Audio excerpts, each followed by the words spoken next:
What if every quarterback went to the team they've beaten the most? I'm bringing back this video, man. I want to see what happens. Now, a few notes on this video. We're only doing starting quarterbacks or the highest overall currently on that team. Now, this does include playoff record, and we're only counting wins in games they started or played the majority. Now, as far as tiebreakers, if there is a tie, then win percentage will be the tiebreaker. And then if that is still a tie, then we'll go to point differential in the wins. Right off the bat, we have ourselves a tie when we look at Caleb Williams. He had 5 wins in his rookie season, all against 5 different teams: the Packers, Jaguars, Panthers, Rams, and Titans. We're going to use point differential, and the Panthers was his biggest win at a plus 26. So now he's headed to Carolina. We have another tie when we look at Joe Burr. Against the Titans, he has 4 dubs in 5 games. Against the Steelers, he has 4 dubs in 7 games. And against the Ravens, he has 4 dubs in 10 games. So his best win percentage is against the Titans, 4-1. This one was easy. Josh Allen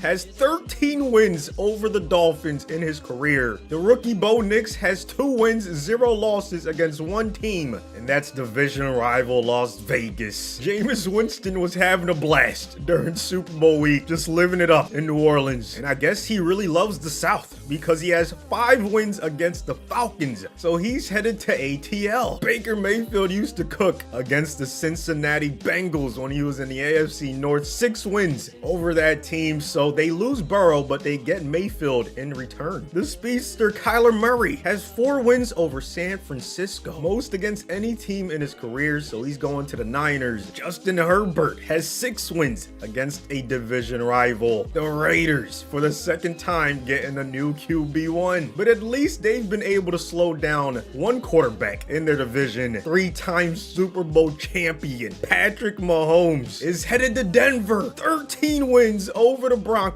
It's been complete domination. Richardson has managed to win 2 games over Tennessee, so he's going there to back up Joe Burrow. The sensational rookie Jaden Daniels was 2-0 against the New York Giants, so the G-men have a new QB1. Dak Prescott has done a really good job against all 3 NFC East teams, to be honest, but one team more than the others. The Giants as well. He's gonna be their QB1. 13 wins over the G-men. Tua Tagovailoa is staying in the division. He has 7 wins over the Patriots, most against any team. And as for the newest Super Bowl champion quarterback, the newest Super Bowl MVP, just an all-around good guy, Jalen Hurts, 7 wins over the Commanders in his career. So now Washington has a new QB1. Now the Falcons were the rare exception. Penix has only played a few games, and his 1 win in his career was over the G-men, so we're going to send him to New York. But Kirk Cousins began the season as the starter and played a good amount of games. Also has a very solid career, one in which he has 8 wins against a certain team,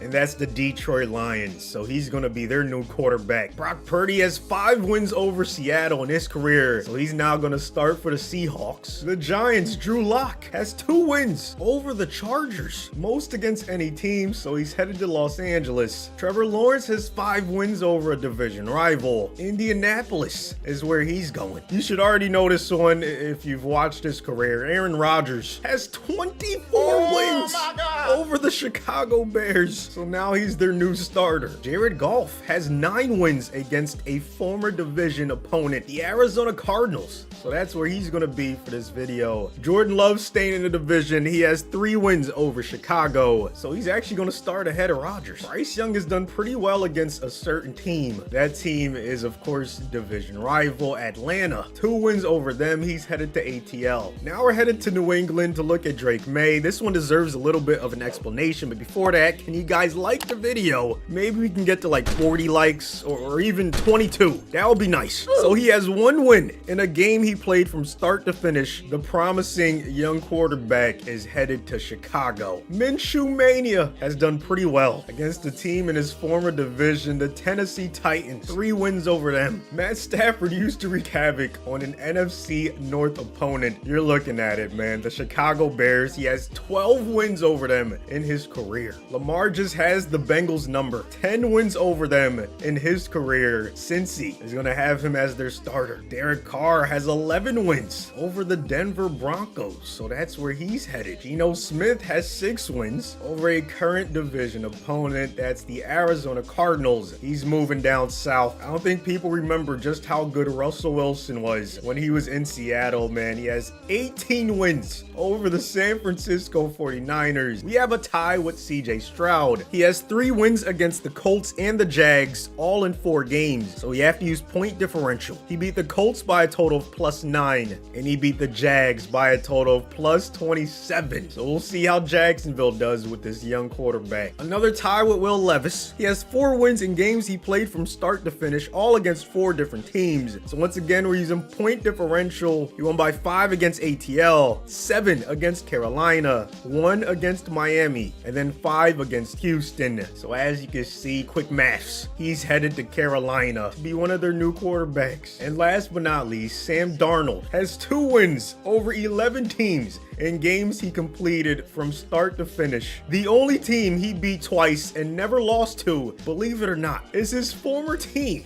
the New York Jets. So he's going back there to see if he can rewrite his story. So I'm gonna go ahead and reorder all the depth charts, make sure the highest overall quarterback on each team is starting. We're gonna sim this season, see what happens if every quarterback goes to the team that they've beaten the most. Here are the teams that made the playoffs. The Broncos, with Mahomes as their new quarterback at the 1 seed. Dolphins are gonna take on the Jets. Bengals and the Steelers, also the Titans and the Chargers, and then the Eagles with Kenny Pickett end up with the 1 seed. You have the Vikings versus Commanders, Seahawks and Giants, and then Falcons and Packers. Go team by team, see how everyone did. Love with a 2-to-1 ratio in terms of touchdowns, interceptions. Lamar did his thing in Cincinnati. Mike White threw a good amount of touchdowns, also a little too many interceptions. Mahomes 4-to-1 ratio on the Broncos. Watson 17-12. Kyle Trask threw 4 more INTs than touchdowns. Not the best season. Jared Goff did really well in Arizona. Taylor Heineke barely had more TDs than INTs. Same thing with Carson Wentz. He was slinging that thing. Trevor Lawrence 30 touchdowns. Hurts almost a 2-to-1 ratio. Good completion percentage. Cooper Rush not so great in Dallas. Josh Allen 30-6. You can see why his team was the 2 seed. Kenny Pickett only threw 2 more touchdowns than INTs, but he had Saquon carrying the run game, so they were able to get that 1 seed. Bryce Young, oh my goodness, 40 touchdowns in ATL. I've been trying to tell Texas, this dude is special, man. Just wait. Kyler Murray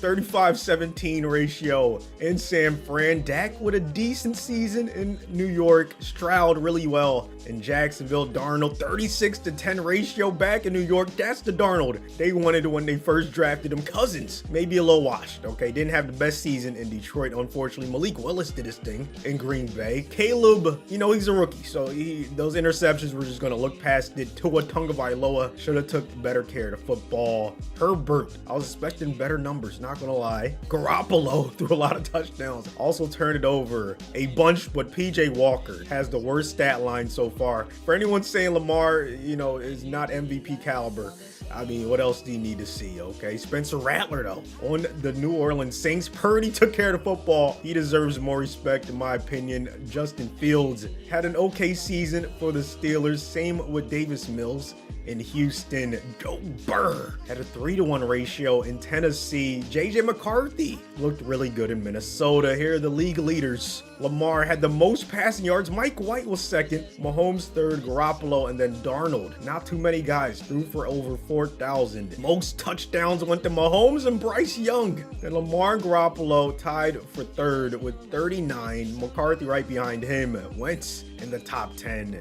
But yeah, a lot of quarterbacks do a lot of interceptions, showing that it's not easy to be a starting QB in this league. Rushing wise, let's go ahead and check Kenneth Walker. Most yards on the ground. Most touchdowns went to Devon Achane. He didn't even have 1,000 yards, but he was a scoring machine in the sim. As for receiving, Cooper Kupp still has something left. I can't believe how the Rams are just trying to get rid of him. A former Triple Crown winner. They're just tossing him to the curb. I get it. He didn't look great the last few games, but I don't know, man.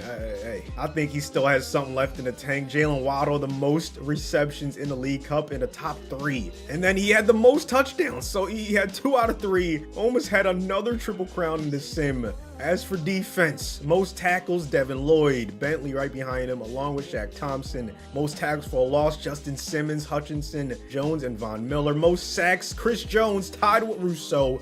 20.5, Khalil Mack, Vaughn, Parsons, the usual suspects. At the top, Jair and Joey Porter, 10 INTs. They feasted on some of these backups becoming starters. Quinyon in the top 5, look at him. The Super Bowl champ as a rookie, man. Zach Bond had an INT in the Super Bowl, man. That's what he does. MVP goes to Lamar on the Bengals. Mahomes right behind him. Burrow in the top. Look at the top 4 quarterbacks in a lot of people's eyes in the top 4 in MVP voting. Then you have Darnold, Purdy, Young, Lawrence, Goff, and Hurts. OPOY goes to Lamar in the AFC, DPOY to Chris Jones. In the NFC, Cooper Kupp wins it, and Zach Bond wins DPOY. Goes straight to the Super Bowl. See which one of these quarterbacks can take the team that they beat the most to the Super Bowl. It's gonna be Lamar and the Bengals taking on Bryce Young and the Falcons. Hurts and the Commanders were 1 game away. Same with Mahomes and the Broncos. Here we go. Bryce Young on offense first. This, much like the Super Bowl in real life, you could tell right off the bat how this game was gonna go. Bryce had no time in the pocket, man. That D-line for the Bengals is special. I don't know if they'll be able to keep all of them together, but they force a quick 3 and out on Bryce and this Falcons offense. Meanwhile, on the other side of football, Lamar Jackson was doing his thing. T. Higgins breaking tackles. Will he be back in Cincinnati? I think they have to make a choice. I'll bring him back. I mean, Burrow loves him. Why not keep your quarterback happy? But this is what separates Lamar from other guys, his ability to scramble, okay? That's why he's been a 2-time MVP. Chase Brown with the first points of the game. But Bryce Young, his season was incredible. Like, the way he started, everyone was calling him a bust. He got benched. And then the mental fortitude to come back in the second half of the season and finish strong. I mean, it's just incredible. Like, not many quarterbacks could have been able to do that, especially at such a young age. Kyle Pitts with the touchdown right there, tied up at 7. So we have ourselves a game second half. Mike Gesicki, though, going to get into the end zone, 14-7, just like that. Near the end of the third quarter, this is what Bryce Young was doing in the second half of the season, and why Panthers fans should be very excited, man. He was looking like the guy he looked like in college. They end up settling for a field goal, 14-10. Less than 2 minutes left in this one. 3rd and goal. Can the Falcons defense get a stop? Lamar gonna throw an incompletion, but they're gonna go for it on 4th down and goal. This is the game. If they get a touchdown, it's over. It's gonna be halfback wham. Chase Brown, very underrated running back, seals the W for the Bengals. Lamar not only beat the Bengals the most, but he also helps them win the Super Bowl in this video. Thanks for watching. Subscribe if you're new, and I'll see you on the next one. 'Cause I'm on one, ay, number one, ay, I'm the one, yeah, getting it done, ay, yeah, this one of them ones, yeah, rolling up, ay, and fill my cup, ay, on my way up, yeah, ay, 'cause I'm on one, yeah, number one, I'm the one, yeah, getting it done, ay, this one of them ones.